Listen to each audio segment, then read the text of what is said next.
The phone app looks like a prayer timer. 5 million Iranians downloaded it believing it calculates daily prayer schedules. It does. But every download also installs mesh network protocols that will survive internet shutdowns.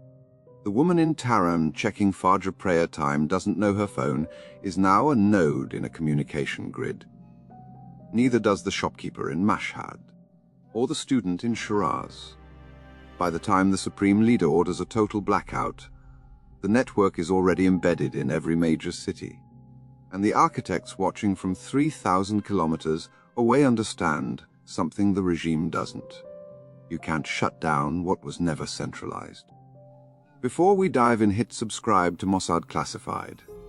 We uncover secret missions and intelligence tactics they never meant the public to see. Major Lior Katz stood in Unit 8200's Operations Center in January 2026, watching social media traffic from Iran's spike in patterns his algorithms had been designed to create. For 2 years, his team had been building what they internally called Operation Pressure Valve. Not a single assassination, not one sabotage attack. Instead, a systematic architecture for amplifying grievances the Iranian people already felt, transforming private anger into public uprising without ever revealing the amplification mechanism. The concept emerged from failure. Mossad director David Barnea had commissioned an analysis of why previous Iranian protest movements in 2017, 2019, and 2022 had failed to sustain momentum despite genuine mass participation. The answer wasn't government brutality, which protesters expected and endured. It was isolation. When internet shutdowns severed cities from each other, protesters in Tehran couldn't know if Mossad was still demonstrating. When state media claimed order had been restored, individuals had no way to verify the lie. Isolation bred fear. Fear bred surrender. Dr. Tamar Weinstein, a behavioral psychologist studying authoritarian control mechanisms, presented findings that changed Mossad's operational approach. Iranian citizens didn't lack grievances. They lacked social proof that resistance was collective rather than individual. Authoritarian regimes survive not by eliminating dissent, but by atomizing it, making each dissenter believe they stand alone. The solution wasn't creating new anger. It was making existing anger visible and shared. Lieutenant Colonel Avi Mizrahi led the technical team developing communication infrastructure that could survive government shutdowns. His solution was elegant. Instead of trying to penetrate Iran's internet controls, bypass them entirely using peer-to-peer mesh networks. The challenge was deployment. Asking Iranians to download opposition messaging apps would trigger immediate security service attention. The breakthrough came from Captain Yal Dagan, a specialist in cultural infiltration. Dagan identified prayer time calculation apps as perfect delivery vehicles. Millions of Iranians used them daily to determine precise prayer schedules based on location and Islamic jurisprudence calculations. She supervised development of Salat Times, an app that provided accurate prayer schedules, Quranic verses, and mosque finder functionality. It was legitimately useful, carefully designed with input from Islamic scholars to ensure religious accuracy that would pass scrutiny from conservative users. But embedded in the code was mesh network protocol that activated only when specific trigger conditions were met. Under normal circumstances, the app was exactly what it appeared to be. But when government internet controls detected shutdown commands, the hidden protocol activated, allowing phones within Bluetooth range to exchange encrypted messages without any internet connectivity. Each phone became both receiver and transmitter, creating decentralized communication grids that couldn't be blocked without physically confiscating every device. Distribution required patience. Mossad couldn't simply upload the app to Iranian stores and hope for adoption. They needed authentic endorsement from trusted sources. Captain Danny Navin, operating from Baku undercover as a Turkish technology entrepreneur, approached Iranian app developers at regional conferences, offering to license the prayer time calculation algorithm for free in exchange for featuring it in their existing apps. The algorithm was genuinely superior to existing ones, using advanced astronomical calculations. Over 18 months, 7 different Iranian app developers integrated the code into their products. Each developer believed they were implementing improved prayer time accuracy. None knew the secondary protocol existed. The apps were downloaded by millions, spread through family networks and mosque recommendations. Conservative Iranians, the demographic most resistant to foreign influence, became the largest user base. The second component was information infrastructure. Major Rachel Aharoni led a team creating what appeared to be an Iranian citizen journalism network called Omid Voice, supposedly operated by diaspora activists documenting human rights abuses. The network solicited testimonials from inside Iran about government corruption, economic hardship, and social repression.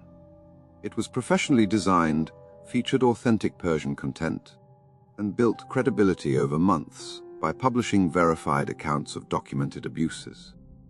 What Iranians submitting testimonials didn't know was that Omid Voice operated from a facility outside Tel Aviv. Every submission was reviewed not just for authenticity, but for emotional resonance and strategic timing. Our honest team, working with Dr. Weinstein, identified narratives with maximum psychological impact. They weren't looking for the most extreme abuses, which Iranians might dismiss as exceptional. They wanted the most relatable injustices, the kind that made ordinary citizens think, that could happen to me. The specific catalyst was identified in November 2025. Unit 8200 intercepted internal Ministry of Health communications revealing that regime-connected officials were receiving preferential access to cancer medications while public hospitals ran out of basic chemotherapy drugs. The documents showed pharmaceutical shipments being diverted to private clinics, serving Revolutionary Guard families, while oncology wards told desperate parents their children's treatments were unavailable due to sanctions. Sergeant Maya Goldstein, analyzing the intercepts, recognized the devastating political potential. This wasn't abstract corruption. This was children dying preventable deaths because of systematic resource theft by the elite. Dr. Weinstein confirmed the psychological assessment. Cancer treatment resonated across demographics. Every Iranian knew someone fighting cancer. The contrast between elite access and public deprivation would generate rage that transcended political divisions. But documents alone weren't enough. Mossad needed human faces. Through Omid Voice's network, they solicited testimonials from families whose children had died or were dying from lack of medication. The submissions were heartbreaking. A father in Tabriz describing his 8-year-old daughter's leukemia treatment being discontinued mid-cycle. A mother in Kermanshah whose son's tumor grew untreated for 6 months. An elderly woman in Yazd watching her husband deteriorate without pain management. Our honest team verified every story. Cross-referencing medical records Unit 8200 had accessed and hospital databases showing medication inventory levels. They selected 12 testimonials representing different cities, different cancers, different ages. Each was authentic. Each was documented. Each was devastating. The operational timeline required precision. Major Ayten Navan coordinated with assets inside Iran without revealing the operation's full scope. His primary contact was Reza Hosseini, a social media influencer with 1.2 million followers who posted about Iranian social issues. Hosseini had been carefully cultivated over 3 years through an intermediary who presented herself as a European human rights researcher. He believed he was collaborating with legitimate activists documenting regime crimes. On January 18, 2026, Omid Voice published the 12 testimonials simultaneously across multiple platforms with a single coordinating hashtag translating to, "They let our children die." Within 6 minutes, Hosseini shared them with emotional commentary. Within 14 minutes, journalist Nazanin Armenian in Spain amplified them to her network. Within 22 minutes, actress Golshifte Farahani posted from Paris. None of these individuals were Mossad assets. They were authentic Iranian voices responding to content that aligned with their genuine opposition. But the amplification mechanism was engineered. Kat's team had created 18,000 fake Iranian social media profiles over 2 years, each with authentic posting histories about daily life, sports, and cultural topics. When the testimonials were published, these accounts activated in carefully staggered waves, sharing posts, expressing outrage, and tagging friends. The pattern was designed to appear organic, avoiding the simultaneous mass posting that would trigger platform algorithms detecting coordinated inauthentic behavior. The psychological impact was calculated. Real Iranians scrolling social media saw what appeared to be spontaneous nationwide horror. Comment sections filled with people sharing their own medication access stories, many genuine, some fabricated by Kat's fake accounts to seed emotional escalation. The social proof was overwhelming. Anger didn't feel risky anymore because everyone seemed angry. Quick reminder, if you're still watching, you're exactly the type of person this channel is made for. Subscribe to Mossad Classified for deep intelligence breakdowns, psychological warfare analysis, and the hidden truths behind the world's most feared agency. Iranian government response was predictable. Cyber Defense Command under Brigadier General Golem, Hossein Ismaili detected unusual traffic patterns by mid-morning. But they faced an impossible choice. The testimonials were accurate. Blocking them confirmed the content and validated protester claims of censorship. Allowing spread fueled public outrage. Ismaili chose selective blocking, removing posts from some accounts while leaving others visible, creating the worst possible outcome.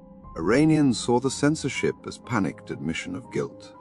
The first protest emerged spontaneously at Tehran's Shariati hospital at 2 p.m.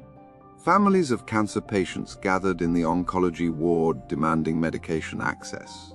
What started as desperate parents confronting administrators evolved into demonstration when participants connected their personal crises to the testimonials flooding social media. By 3 p.m., the protest had moved outside, blocking the hospital entrance. Student activist Arash Sadai, who had no foreign intelligence connection, used Instagram Live to broadcast the demonstration. Kat's team was monitoring in real time from Tel Aviv. A Sadegis livestream gained viewers. The 18,000 fake accounts descended, sharing it with carefully crafted comments. "We're gathering at Mossad hospitals at 4 p.m. in solidarity," one account posted. There was no planned gathering, but 40 minutes later, families in Mossad actually assembled at Imam Reza Hospital, manifesting the protest the fake account had announced. The pattern replicated across 6 cities within 3 hours. Fake accounts announced gatherings. Real protesters materialized them into existence. Isfahan, Shabriz, Karaj. Each protest started at hospitals, filled with families whose anger about medication access was completely genuine, amplified by invisible coordination that participants never detected. Revolutionary Guard Commander Mohammad Ali Jafari deployed riot police to major hospitals by evening. But Mossad's operation anticipated this. As security forces concentrated at hospitals, Kat's fake accounts shifted tactics, posting Thea protecting hospitals while ignoring neighborhood clinics. Let's gather at local pharmacies and show them we won't be silenced. The strategy dispersed protests beyond areas where police had concentrated, forcing security services to spread forces thin across hundreds of locations. By nightfall, the uprising had evolved beyond medication access to comprehensive grievance expression. Protesters chanted about corruption, sanctions impact, nuclear program costs while citizens suffered, and proxy war spending while Iranian children died. The cancer medication issue had opened a psychological door that years of accumulated anger flooded through. President Ebrahim Raisi addressed the nation at 8 p.m., a speech Mossad analyst had predicted almost exactly. He blamed foreign enemies, specifically Zionist agents and Western intelligence, creating fake testimonials to destabilize Iran. He claimed medication shortages resulted from illegal sanctions, not government mismanagement. He urged Iranians to reject foreign manipulation. The speech catastrophically backfired. Thousands of Iranians who'd personally watched family members die from medication shortages knew the testimonials were accurate. Racist denial of their suffering enraged people who'd been trying to believe the government cared. Within minutes of the broadcast ending, protest sizes doubled. Kat's fake accounts amplified fury with posts like, "He called our dead children foreign propaganda. Every parent who buried a child knows the truth." At 10 p.m., Supreme Leader Ali Khamenei ordered total internet shutdown. Telecommunications Minister Izzat Zapor implemented the blackout, cutting Iran from global connectivity. In previous protests, this had been decisive, atomizing resistance and preventing coordination. But this time was different. The Salat Times prayer apps activated the hidden protocols. Millions of Iranians discovered their phones could still exchange messages with nearby devices despite internet shutdown. The mesh network created local communication grids in every neighborhood. Protesters coordinated movements, shared police positions, and circulated videos of violence that traditional censorship would have suppressed. The technology's origins remained invisible. Users assumed it was clever engineering by Iranian app developers, not foreign intelligence operation. The crackdown was brutal. Basij militia under Commander Golmasain Gaypava received authorization for lethal force. 23 protesters were killed in the first night, including 16-year-old Sima Rostami, shot during demonstration in Isfahan. Her death was captured on video by multiple witnesses. Despite the internet blackout, the footage spread through mesh networks to thousands of phones, then leaked internationally when diaspora Iranians with family inside Iran received it through the networks. For 5 days, protests continued despite internet shutdown, mass arrests, and violent suppression. Over 14,000 Iranians were detained, but the uprising forced a response previous protests hadn't achieved. On January 24th, Khamenei announced emergency allocation of foreign currency reserves to purchase cancer medications, framing it as compassionate leadership. The decision tacitly confirmed the testimonial's accuracy while attempting to eliminate the immediate grievance. For Barnier, this represented strategic success beyond kinetic operations capabilities. Operation Pressure Valve hadn't toppled the regime. The Islamic Republic retained sufficient power to suppress demonstrations through arrests and violence. But the operation forced policy reversal through information warfare that cost Israel nothing in international condemnation or military exposure. Iranian counter-intelligence investigated, but never conclusively proved foreign orchestration. Intelligence Minister Esmail Khatib's team identified suspicious social media patterns suggesting coordination, but they couldn't prove it definitively. The testimonials were authentic. The influential voices were genuine activists. The protests were driven by legitimate anger. The foreign element was invisible amplification of authentic sentiment.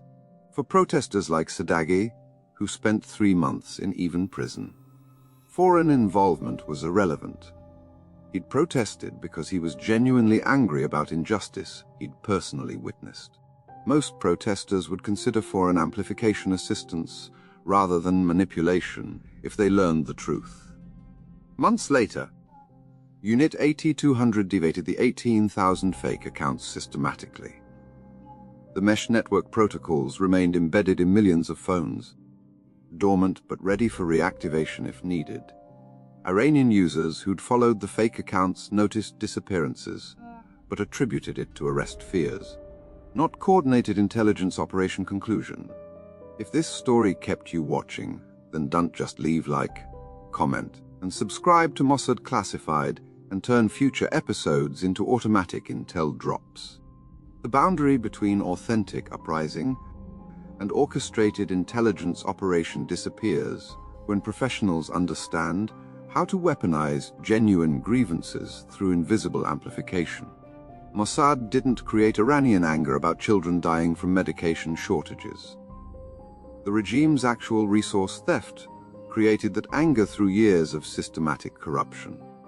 What Mossad provided was the infrastructure transforming private suffering into public political force the government couldn't ignore. The testimonials were real. The influential voices were authentic activists. The protests were genuine expressions of accumulated grief. But the scale, coordination, and sustained momentum were engineered through manipulation that participants never detected. And the question isn't whether Mossad sparked Iranian protests through sophisticated information warfare. The question is whether you can distinguish between spontaneous revolution and professional operation when the architects understand that authenticity is perfect operational cover.